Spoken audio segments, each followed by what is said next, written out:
खुदा के कलाम में से आज देखेंगे कि आसमानी बाप की इलाही मोहब्बत और बेटे की अजीम वफ़ादारी के बारे में आज खुदा के कलाम में से हम देखेंगे। और इसके साथ मैं खुदा के कलाम में से हवाला पढ़ूँगी यूहन्ना उसका 17 बाब और उसकी 25 और 26 आयात में से हम देखेंगे कि बेटे की जो अजीम वफ़ादारी है उसके बारे में हम ज़रा खुदा के कलाम में से देखेंगे। ए आदिल बाप, दुनिया ने तो तुझे नहीं जाना मगर मैंने तुझे जाना, और उन्होंने भी जाना कि तूने मुझे भेजा, और मैंने उन्हें तेरे नाम से वाकिफ़ किया और करता रहूँगा, ताकि जो मोहब्बत तुझको मुझसे थी वो उनमें हो और मैं उनमें हूँ। पाक कलाम के पढ़े सुनने समझे पर खुदा की ख़ास बरकत हो। देखिए मेरे अज़ीज़ों के खुदा के कलाम में से ये अल्फाज यीशु मसीह के हैं, और ये अल्फाज यीशु मसीह ने बल्कि अपने बाप के साथ एक अजीम रफ़ाकत शराकत के लिए वो अपने बच्चों के लिए, यानी जो खिदमत खुदा ने सौंपी अपने बेटे को, उसकी वफ़ादारी में अपने बाप से क्या कर रहे हैं, बातें कर रहे हैं कि बाप मैं चाहता हूँ। मसीह की वफ़ादारी यानी बेटे की वफ़ादारी अपने बाप से गुजारिश कर रहे हैं कि बाप मैं चाहता हूँ कि जैसे तूने बनाए आलम से पेशतर मुझसे मोहब्बत की है, वही मोहब्बत क्या कर अपनी दुनिया से कर, और मैं चाहता हूँ कि वो एक हो।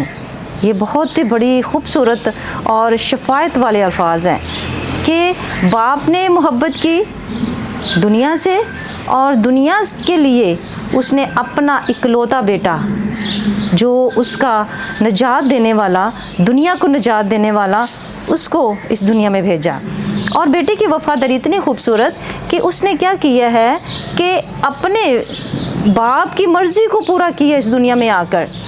इसे देखें कि खुदा के कलाम में से अगर हम गतसमनी बाग की सारी वो उस मंज़र को देखें तो वहाँ पर भी यीशु मसीह का जो जिस्मानी हालत पर आ जाना और तकलीफ़ की हालत में नढाल हो जाना, गमगीन हो जाना, वहाँ पर भी एक भारी सिनेरियो जो है उनकी ज़िंदगी में आया। और वहाँ पर भी बाप के कलाम में लिखा हुआ है कि बाप हो सके ये प्याला मुझसे टल जाए, पर नहीं, ये तेरी मर्ज़ी पूरी हो, मेरी नहीं है। अब वहाँ पे भी खुदा की मर्ज़ी को, अपने बाप की मर्ज़ी को यीशु मसीह पूरी कर रहे हैं। बेटा वफ़ादारी, क्योंकि हमारा जो एक मुख्तसर जो टॉपिक है वो यानी बाप की इलाही मोहब्बत और बेटे की वफ़ादारी के बारे में है। बेटा अपनी वफ़ादारी देखे इतनी गम की हालत में भी वहाँ पे अदा कर रहे हैं। कहते हैं कि बाप हो सके ये प्याला मुझसे टल जाए, लेकिन नहीं, तेरी मर्ज़ी पूरी हो। बाइबल मुक़द्दस में यशायाह पहला बाप उसकी 3 आयत में लिखा है कि मैंने अपने लड़कों को पाला और पोसा, पर उन्होंने मुझसे सरकशी की, मेरे लोग नहीं जानते।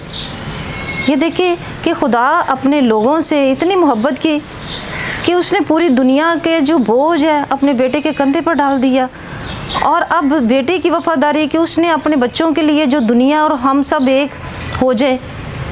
यीशु मसीह चाहते हैं कि मैं चाहता हूँ याद बाप कि जो मोहब्बत तूने मुझसे रखी है वो इनसे भी वसी मोहब्बत रख, ताकि जहाँ मैं हूँ वहाँ ये भी हों। देखिए बहुत खूबसूरत कलाम है, तसल्ली वाला मेरे अज़ीज़ों, कि जबकि बाप की वफ़ादारी, बेटे की वफ़ादारी, मोहब्बत इन सब की, तो क्या हमारा फ़र्ज़ भी यही है कि हम भी अपने उस सच्चे ज़िंदा जलाली आसमानी बाप की मर्ज़ी को पूरा करें जो वो चाहते हैं, ताकि गैरों के पीछे ना जाएं। बाइबल मुक़द्दस में लिखा है गैरों के पीछे भागने वालों को गम बढ़ जाएगा।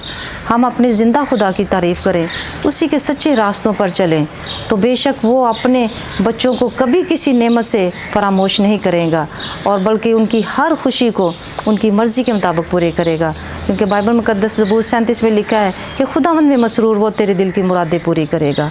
क्योंकि खुदा में मसरूर रहना वफ़ादारी की अलामत है, मोहब्बत की अलामत है। जब हम वफ़ादारी करेंगे तो उस बाप की अजीम मोहब्बत की भी वफ़ादारी जो इसी तरह बढ़ती चले जाएगी, हम किसी नेमत के मुताज ना होंगे। खुदा इस थोड़े से मुख्तसर से कलाम के वसीले से हम सबको बड़ी बरकत दे, आमीन।